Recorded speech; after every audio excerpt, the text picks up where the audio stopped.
Let's start drafting. First of all, we'll draw a right angle. We'll draw a perpendicular line in relation to this line here. This will be the center of the pattern, kind of like a fold line, you know what I mean? So this is the center if you unfold the pattern. This is where the middle will be. So we're drafting half of it. We're making half, but actually we're making half of a half because all our measurements are circumferences. A half circumference means we divide by 2. And then to get half of that, we divide by 2 again. So all our circumferences are divided by 4 and then multiplied by a coefficient. So what am I marking off here? The first mark is the next circumference, or rather a quarter of the next circumference. So we have 48 centimeters. We divide it by 4 and multiply by the coefficient that I use specifically for the neckline. That will be 1.6.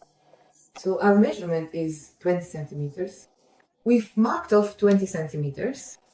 The next measurement is 2.5 centimeters. Well, this is a tailoring technique that they mainly use to construct this particular area. Now, let's construct the shoulder line. So, since our shoulder length is 12 centimeters, we mark off 12 centimeters up to where it intersects with this line. Here are the 12 centimeters. This is important.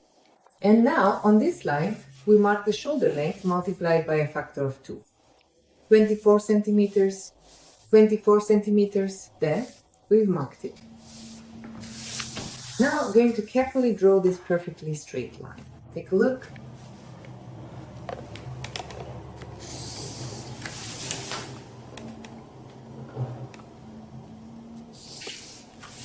From here, I'm going to draw the bust height. So, the bust height is 38 centimeters. 38 centimeters. I'll also draw a perpendicular line here and mark half the bust circumference divided by 2. So we take 96 divided by 4 and then multiply by 2 by the coefficient. That gives us 48 centimeters. Let's mark it here. So this is the 48 size, right? This will be the 48 size, yes. The next measurement we'll mark is the back length, 60 centimeters. Again, we measure everything from this point. 60 centimeters. This is where we'll make the base. And we also draw a perpendicular line here. There. And on it we mark the waist circumference 38 centimeters. Right here. Done. The next measurement will be the length of the garment. For us, the garment length is 60 centimeters. We multiply by a coefficient of 1.5 and get 90. Here we've marked it. We draw a perpendicular line here as well. And along it, we mark the hip circumference. Ours is 106 divided by 4 multiplied by 2. That makes 53 centimeters. There, 53 centimeters. Now we connect these lines.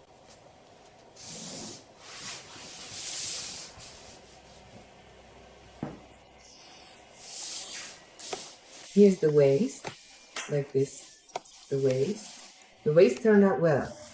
Yes, just like that. Now look, we have the armhole circumference. So what do I usually do here? Right here, I usually make a slight slope. So our armhole is 32 centimeters. From here, it should measure 32 centimeters. Here they are, I find them, bring them out here, and draw this kind of arm. That's it. Basically, that's all for the construction. So what's important in clothing? Well, in outerwear in general.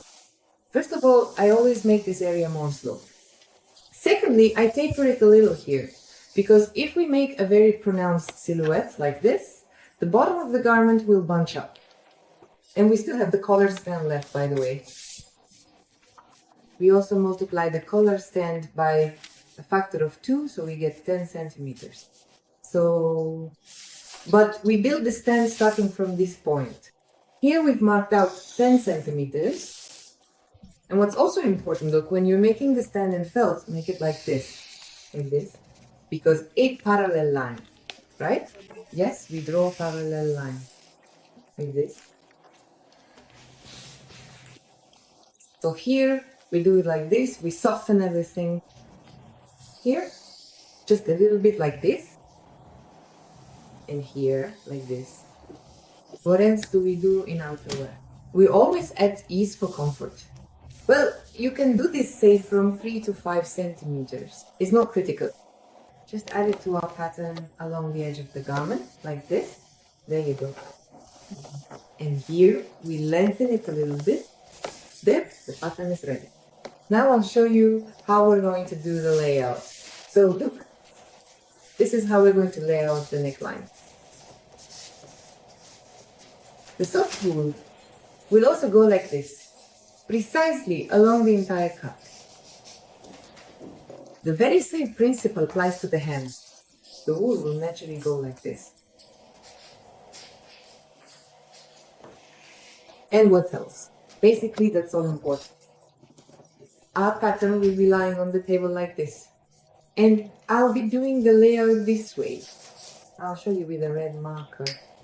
So, it stands out a little, like this. This will be the thick end of the basma, and this is the thin end. And this is how we'll fill all the space. This is called the herringbone or goat layout.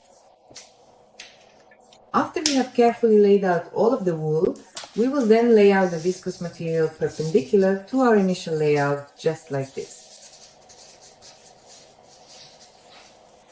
Let me show you now what I do on my patterns, the ones I use to make them. But we won't be cutting out this pattern right now. At home, of course, you'll cut it all out and transfer it either onto laminate underlay, plastic film, or any other convenient material you like to work with. So now I'll show you my patterns, the ones I refined and that I like. Now, look, before you start working, you'll also need to mark out the front edge, right? Because, well, vests have front panels. So you need to mark these front panels on your pattern. Look here, I've marked everything out with paint to stay.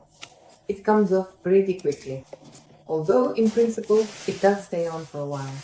And here, everything is marked with electrical tape. Well, it's easier to see.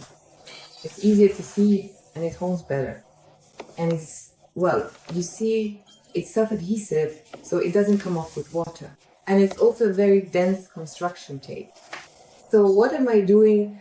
From the center of the piece, from the center of the pattern, I step back about 10 centimeters and make these guides, which will be our shelves. And when I start laying things out, I first lay out one side, then the other, using these guides as reference points.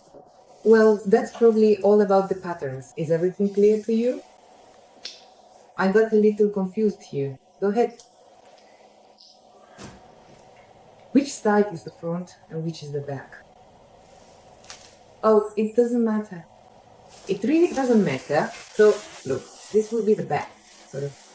So, the chest, the back, basically, this is the fit.